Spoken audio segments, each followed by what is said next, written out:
En la clase pasada estábamos viendo que el espacio de funciones continuas con la norma 1 no era completo, ¿no? Entonces no es Banach el espacio de las funciones continuas con la norma 1.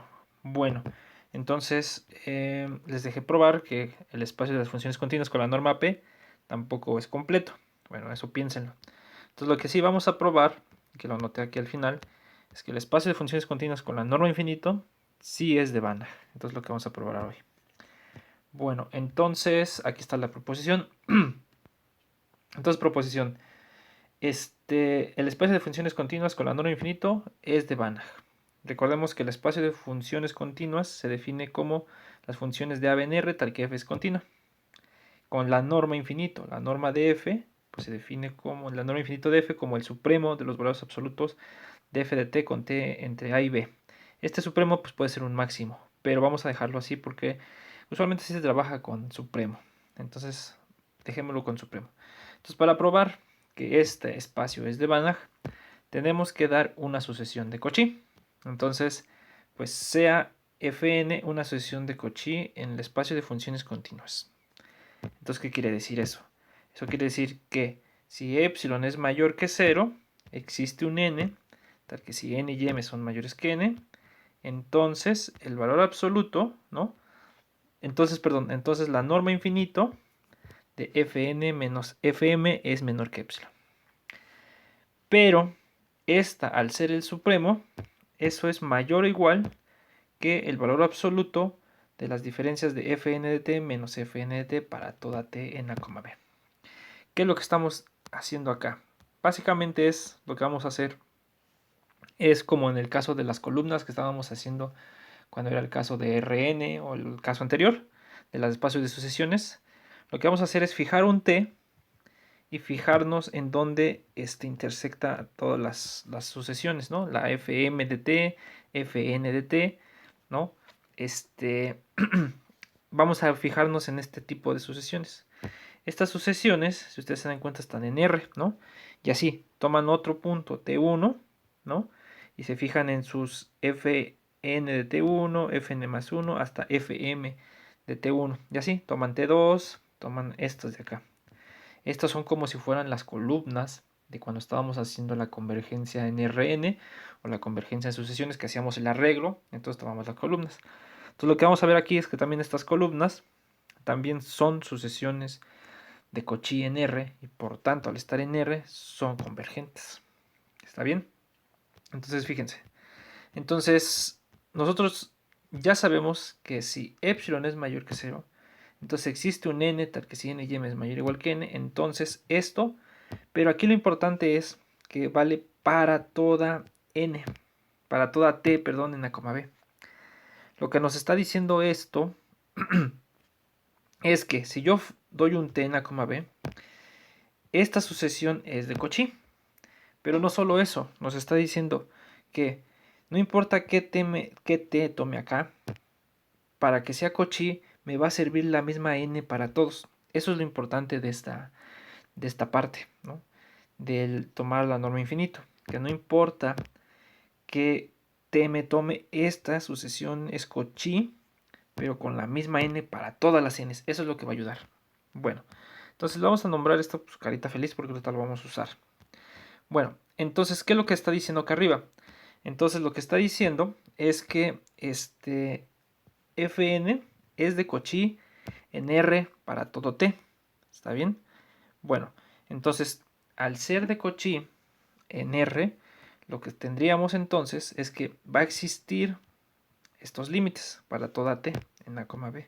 Agarran un T, toman la sucesión Fn de T, entonces se dan cuenta que esta es Cauchy y por tanto, como R es completo, este límite existe. ¿Está bien?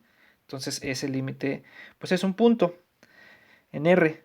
Entonces vamos a llamarlo así. Sea T en A, B, como este límite existe, vamos a llamarlo f de t. ¿Sí? O sea, ¿por qué f de t? Porque es una cosa que depende de t. La pudimos haber llamado r de t, l sub t, la podemos haber llamado, pues no sé, otra cosa pero aquí nos conviene ya llamarlo f de t, porque a cada t le vamos a asignar este valor y eso nos va a dar la función continua que queremos. Entonces, lo que hemos visto hasta ahorita, para toda t en a, b, este límite existe y lo voy a llamar f de t. Entonces, vamos a consideremos la función que va de a, b en r, que manda a t a f de t, donde f de t pues, es este límite. ¿Está bien? Entonces, eso pues es una función. ¿Está bien? Lo que vamos a demostrar, además, es que esa función cumple con las siguientes cosas. Que converge con la norma infinito a f y la función f, que nosotros así definimos, es continua. Entonces ya tendríamos que la sucesión de Cauchy original, las fcns, convergen a f con la norma infinito y además convergen a un punto. Entonces vamos por partes.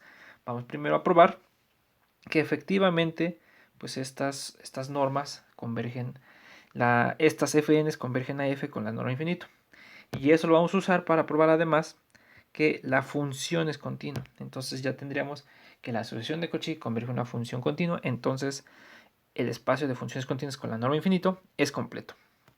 Bueno, entonces fíjense. Por la carita feliz, por este argumento que está acá, vamos a ponerlo acá. Fíjense, ¿qué es lo que dice? Que si yo doy un epsilon, va a haber un n, tal que si n y m es mayor o igual que n, entonces pasa esto. Pueden omitir esto de acá, si quieren omítanlo por el momento. Entonces, ¿qué diría? Si epsilon es mayor que n, existe un n. Si epsilon es mayor que 0, existe un n mayúscula, tal que si n y m son mayores o iguales que n. Esta de acá es menor que epsilon para toda t en a, b.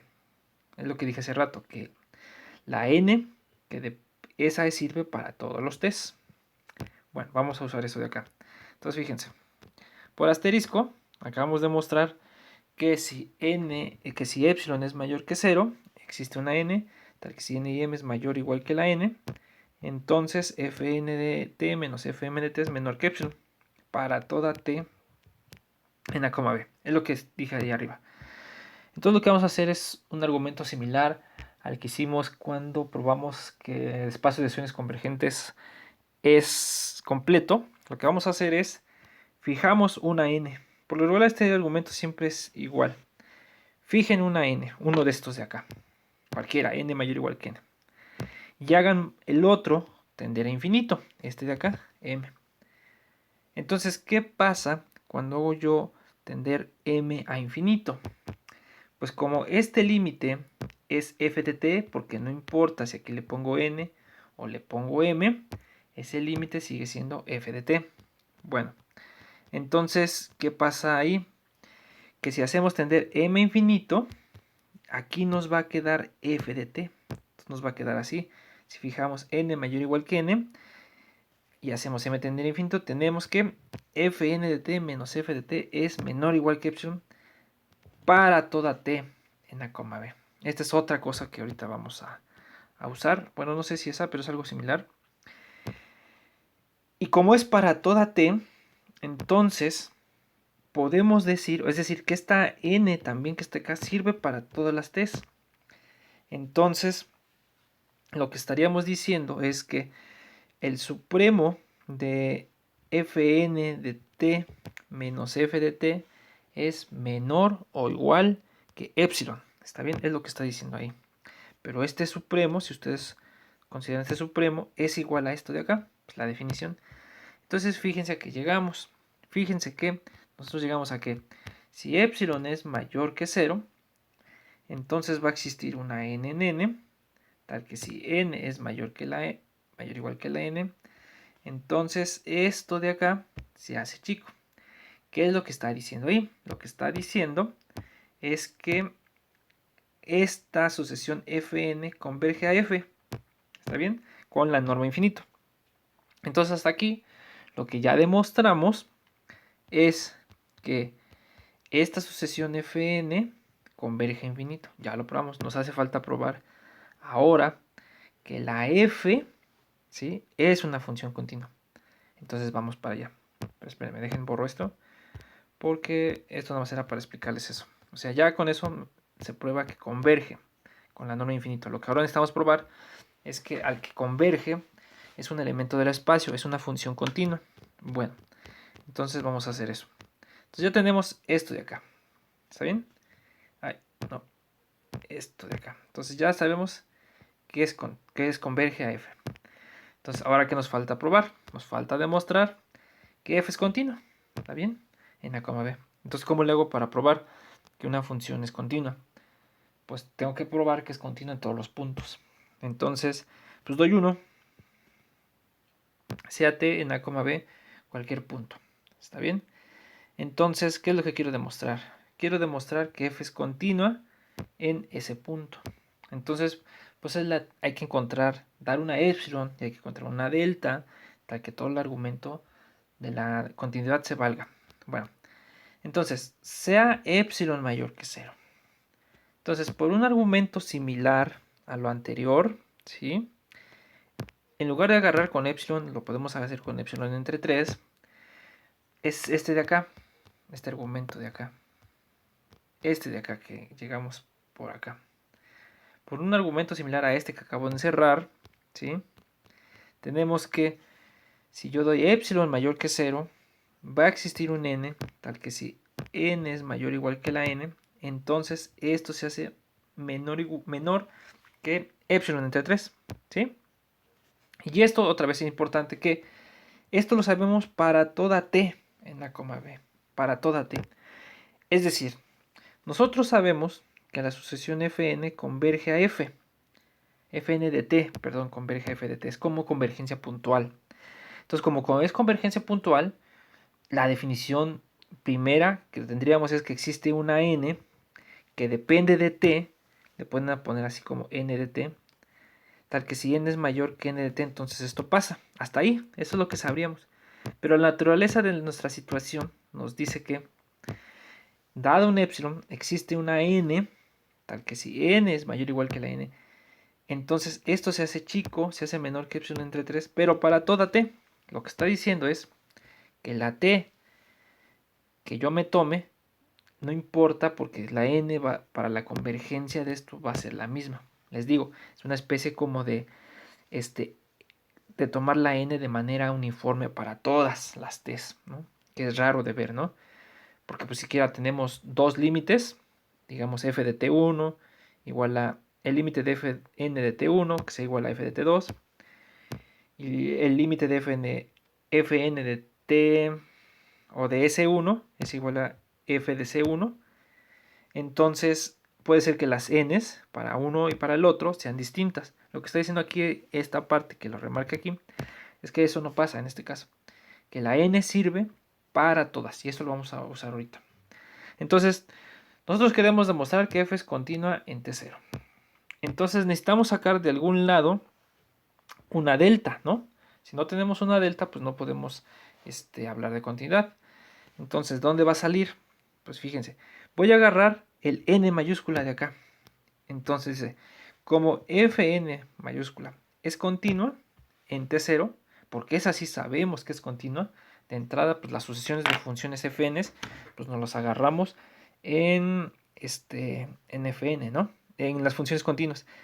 Como esta función es continua en t0, ¿no? Esto de acá, la definición nos dice que existe un delta mayor que 0, tal que si t menos t0 es menor que delta, entonces esto de acá se hace menor que epsilon. Es decir, no es otra cosa más que la simple definición de función continua de fn en t0, ¿no? Entonces, bueno, ya lo repito, existe una delta, tal que si esto pasa, entonces la distancia de fn de t a fn de t0 es menor que epsilon entre 3. Ahora sí, regresemos a donde queremos. Nosotros queremos probar que f es continuo en t0. Y ya me di mi epsilon. ¿Cuál es mi delta? Pues la delta es la que sale de acá. Entonces ahora tomo t tal que la distancia de t a t0 es menor que delta. La delta que sale de esta situación. ¿Está bien? Entonces, si tomo t tal que t menos t0 es menor que delta, entonces f de t menos f de t0 por la desigualdad del triángulo es menor o igual que menos fn de t. Le voy a aplicar fn a t. más el valor absoluto de fn de t menos fn de t0. Pues es que si aquí se lo resté, así que aquí se lo tengo que sumar para que se conserve. Y ahora, si le resto esto, se lo tengo que sumar al otro para que conserve. Entonces por eso me va a quedar aquí todavía otro más fn de t0 menos f de t0. Ahí es simplemente desigualdad del triángulo para valor absoluto. Bueno, entonces vamos a ir viendo que esto se hace chico. ¿Pero por qué? Fíjense. El primero se va a hacer chico f de t menos fn de t por exactamente la propiedad de asterisco. Esta de acá. Es lo que les digo. Aquí, a partir de esta n, todas estas se hacen menor que epsilon entre 3 sin importar la t. No importa que te tomen, a partir de este momento, si esto se hace menor que epsilon entre 3. Entonces, por eso de ahí, no importa que tome, pues entonces esta de acá es menor que epsilon entre 3. Por eso le puse acá que la primera, que corresponde a esta, es menor que epsilon entre 3.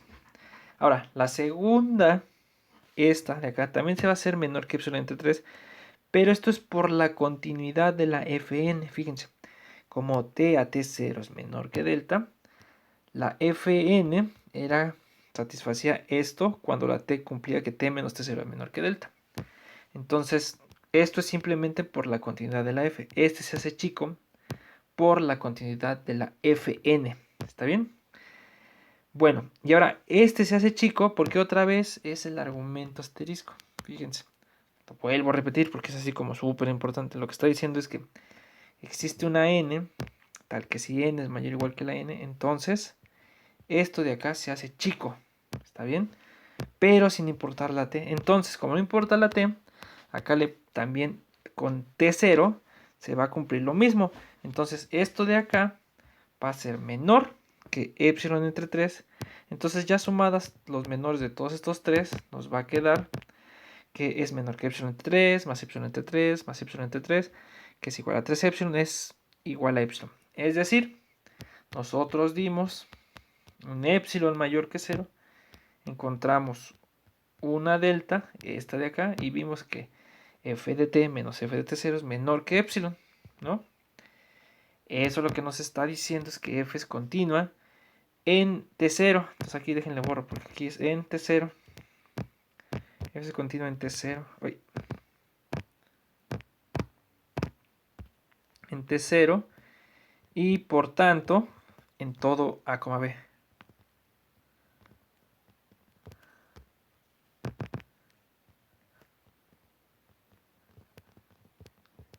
En a, b, ¿no? Entonces, híjole, ese creo que no es, sí, ¿verdad? Es este verde.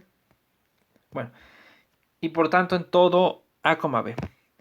Es decir, ahora sí tenemos que las dos cosas, fn converge a f con la norma infinito, y además f, la función que nosotros definimos, es una función continua. Eso es lo que nos está diciendo, como la sucesión fn es Cauchy, nos estaría diciendo que este espacio de las funciones continuas con la norma infinito es de Banach. ¿Está bien? Y ya, entonces esta demostración simplemente se hizo para probar que las funciones continuas necesitamos estudiarlas con otra norma que sí nos sea útil. En este caso, la que siempre va a ser útil para estudiar funciones, espacios de funciones, es la norma del supremo. Esa siempre va a salir cuando quieran estudiar espacios de funciones. Bueno, en particular las funciones continuas. Bueno, entonces, eso nos prueba que eso es Banach. Entonces ya tenemos como muchos resultados. Una cosa que no probé, o muchos ejemplos que no probé que son Banach, son los siguientes. Entonces los voy a dejar de tarea moral para que lo hagan y lo piensen y se den cuenta que pues, no es así como tan complicado. Probar que C0 con la norma infinito es Banach. ¿Está bien? ¿Quién es? Acuérdense que son el conjunto de todas, o el espacio vectorial de todas las sucesiones que convergen a 0. Este de acá pues es el LP que ya hemos trabajado, ¿no? Todos estos son de Banach. Entonces, traten de pensar la demostración, traten de hacerla por su propia cuenta Y van a ver que no es tan difícil probar que C0 con la norma infinito y LP con la norma P son espacios de Banach. ¿Está bien? Casi siempre la misma argumentación. Agarran su sucesión de Cauchy y de ahí utilizan que ya es completo en otro lado, en este caso en R. Entonces tienen que hacer como los mismos argumentos que vimos, pero ahora con estos dos espacios. Y prueben, les digo, no es así como muy complicado probar que esos son un espacio de Banach. De hecho hay otro que no es espacio de Banach, no sé si se acuerdan cómo se escribe ese. Además le voy a poner acá el conjunto, el espacio vectorial que son las C, doble cero, las sucesiones que son cero en algún momento, a partir de ese momento son cero. Creo que dije que le iba a poner así. Con la norma infinito, este no es de Banach.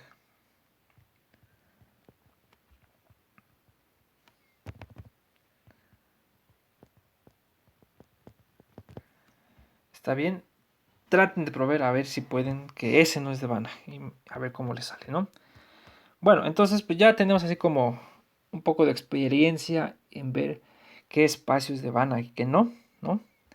Entonces vamos ahora a pasar un concepto que es importante para espacios métricos y más importante para espacios normados, que se llaman métricas equivalentes, y en espacios normados serían normas equivalentes. ¿Qué quiere decir esto? Voy a poner la definición, fíjense. Entonces, definición, sean x de 1 un espacio métrico. Entonces, consideren ahí su espacio métrico x de 1. Y sea de 2 otra distancia para x. Entonces, es un espacio métrico en el que están definidas dos distancias. Diremos que D1 y D2 son métricas equivalentes si existe un m mayor que 0, m minúscula, m mayúscula mayor que 0, tal que pasa esto de acá. La distancia 2 entre x y y queda atrapada entre m por la distancia 1 de x y m mayúscula por la distancia 1 de x, y. Y eso para todo x, y. Esa es la condición, la definición de que dos métricas sean equivalentes. Bueno, ¿y de qué nos sirve esto? Porque, pues fíjense, observen. Consideren un espacio métrico x de 1. Ahí está, ¿no? Y de 2 otra distancia para x. Tal que D1 y D2 son equivalentes. Entonces supongamos que ya logramos probar que nuestras, a ver, espérenme.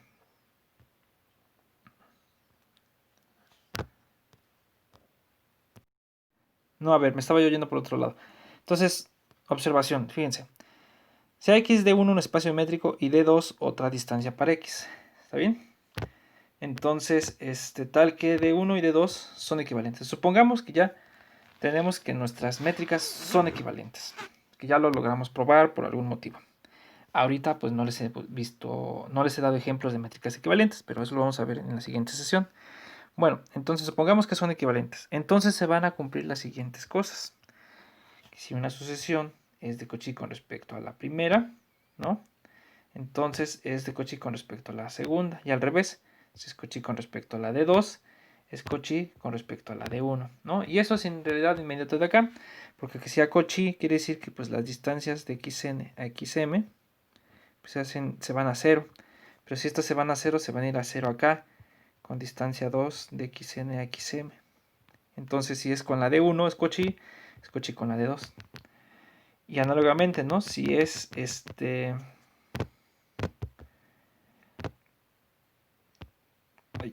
si es Cauchy con la D2, con esto de acá, es porque esto se está yendo a 0 cuando le ponen xn y xm. Entonces esto se está yendo a 0 porque está por debajo. Entonces si es Cauchy con la D2, tendría que ser Cauchy con la D1. ¿Está bien? Entonces la primera observación que nos dice es que si en un espacio métrico tengo distancias equivalentes, entonces tienen las mismas sucesiones de Cauchy de un lado y del otro. Entonces esa es una primera observación que quería hacer. La otra, que también se sale de la desigualdad, es que si ustedes tienen una sucesión en X, un espacio métrico, híjole, ya no le puse. Entonces, la sucesión va a ser convergente a X con respecto a la primera. Sí, solo si converge con respecto a la segunda. Y es lo mismo, ¿no? Porque si es convergente con respecto a la primera, tendríamos que la distancia de x1, la distancia 1 de xn a x sería 0. Entonces, esta también con xn y x se tendría que ir a 0. Entonces sería convergente con respecto a la de 2. Y al revés, si fuera convergente con respecto a la de 2, la distancia es acá, de xn a x, se iría a 0 y por lo tanto esta se va a 0. Entonces sería convergente con respecto a la de 1. Entonces, en pocas palabras, si ustedes tienen un espacio métrico y tienen otra métrica equivalente a la de 1, a la primera, entonces otra vez lo que está diciendo el número 2 es que tienen las mismas sucesiones convergentes. Si convergen de un lado con la de 1, convergen del otro lado con la de 2, ¿no? Entonces eso. Y ya como corolario de esas dos implicaciones, tendríamos que x de 1 es completo si solo si x de 2 es completo. Y la demostración pues se sigue de los anteriores, porque si yo quiero probar que esto es completo, toma una sucesión de Cauchy acá, ¿no? Una sucesión xn, que ya no la escribo para no confundir más. Tengo una sucesión de Cauchy acá en D2. Pero si se dan cuenta, por lo que acabamos de probar, entonces esa sucesión, espérenme dónde estoy. Lo que acabamos de probar es que esa sucesión, si es de Cauchy, ¿cómo estaba haciéndole? A ver, espérenme. Si es de Cauchy en D1, va a ser de Cauchy en D2. Entonces, como aquí es completo, converge a un punto en X. Pero como la convergencia es la misma, por el punto 2, esa misma sucesión convergería al mismo punto en D1. Entonces, pues ya es completo el D2. Ahora, si este fuera completo, entonces este es completo. Es lo mismo, porque una sucesión de Cauchy acá sería una sucesión de Cauchy acá. Pero eso ya lo hicimos, ¿verdad? Entonces ahora al revés. Si este es completo, entonces este es completo. Entonces, si yo tomo una sucesión de Cauchy acá, ¿no? Entonces, por las relaciones que tiene acá, las desigualdades, esa sería de Cauchy con D1. Pero si yo ya sé que D1 es completo, entonces debe ser convergente a un punto X. Y ese X, tendría que estar en el espacio. Entonces, como las convergencias son equivalentes, ese X sería convergente acá. Y entonces ahora sería completo. ¿Sí? Entonces, pues básicamente las métricas equivalentes lo que ayudan es a, pues a lo mejor puede ser que con una métrica ustedes la sucesión se les haga muy complicado decir que es convergente, entonces agarran otra equivalente y ven que con esa a lo mejor es más fácil, ¿no? Es así nada más idealmente porque no tengo un ejemplo. Entonces eso es como esas son observaciones. Las métricas equivalen, los conjuntos que son el mismo, que tienen dos métricas, tienen las mismas sucesiones de Cauchy, tienen las mismas sucesiones convergentes. Por lo tanto, si uno es completo, el otro es completo y al revés. Si este es completo, entonces este es completo. ¿Sí? Y ya, ¿no? Pero, ¿qué pasa en el caso de espacios normados? Es un caso más fácil de tratar. Porque fíjense, si ustedes tienen X norma 1, un espacio normado, entonces pues se define su distancia de esta manera, ¿no? Y ahora, si sea norma 2, otra norma para X, entonces esas normas definen una distancia que están dadas así. Entonces podríamos decir que esta norma es equivalente a esta norma si cumple con las mismas desigualdades de arriba, ¿no? Si hay un m minúscula y un m mayúscula, tal que pasan las desigualdades, pero con estos de acá, con estos de acá, ¿sí? Pues aquí lo puse. Entonces de 1 es equivalente de 2 si existe m y m minúscula y m mayúscula mayor que 0, tal que pasa esto de acá, todo esto. ¿Está bien?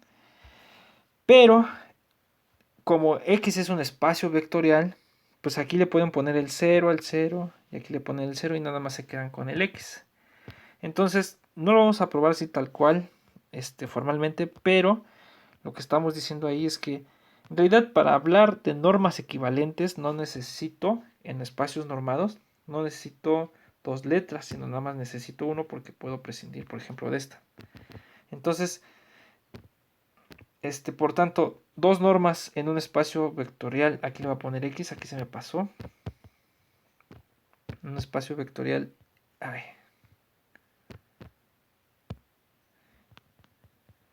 Por tanto, dos normas, norma 1 y norma 2 para un espacio vectorial X son equivalentes si, solo si existe un m mayor que 0, un m minúscula, m mayúscula mayor que 0, tal que pasa esto. La norma 2 de x es menor o igual que m por la norma 1 de x, y la norma 1 de x por m minúscula es menor o igual que la norma 2, y esto para toda x. Entonces lo que está diciendo acá es que cuando son espacios normados, hablar de distancias equivalentes en realidad nos debe de llevar a hablar de normas equivalentes. Entonces, dos normas acá son equivalentes, pues básicamente se cumplen la desigualdad de las normas equivalentes, pero nada más con un punto. Les digo, no tiene caso poner los dos puntos porque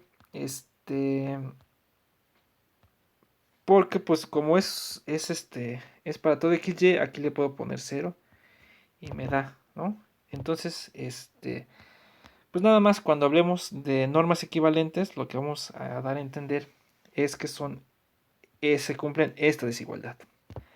Y estas normas equivalentes también tienen la misma propiedad de la anterior, o sea, aquí tienen x con la norma 1, y luego tienen del otro lado x con la norma 2, entonces va y regresa, ¿no? Entonces, ¿cómo funciona? Si fueran métricas equivalentes, una sucesión convergente acá es una sucesión convergente acá. Y una sucesión convergente acá es una sucesión convergente acá, y etcétera, ¿no? Esto es Cauchy, si solo si esto es Cauchy. Bueno, entonces, pues vamos a probar unos resultados sobre métricas equivalentes o normas equivalentes, y el más fuerte que vamos a probar nosotros es aquel que dice que pues todos los Rn, ¿sí? No importa qué norma le pongan, ¿no? Las normas P o cualquier otra norma, la convergencia es equivalente con respecto a la norma que escogieron. O sea, como que la convergencia en Rn es muy fácil, que pues no importa que no sean de las normas originales. Entonces vamos a probar que Rn con una norma, no, perdón, que en Rn cualesquiera dos normas, no importa qué dos normas ustedes escojan, cualesquiera dos normas van a ser equivalentes. Eso quiere decir que no importa con qué norma trabajen en Rn, siempre pueden hablar de convergencia de sucesiones usando convergencia entrada-entrada.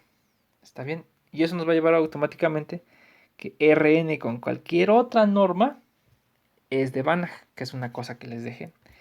Y después es un caso particular porque en realidad se puede probar que cualquier espacio de dimensión finita es de Banach. Y ese es un resultado importante del curso que veamos. Porque entonces ya tienen un montón de ejemplos de espacios de Banach, ¿no? Agarran pues el espacio de dimensión finita que ustedes quieran, matrices, polinomios, los RCNs, ¿no? Los CNs, estos de acá, ¿no? O sea, los C a la N, no necesariamente los RNs.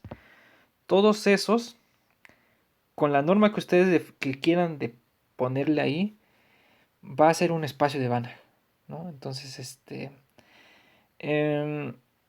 es un resultado importante. Entonces tienen un montón ya de ejemplos de espacios de Banach. Bueno, entonces aquí le paramos y nos vemos en el siguiente video.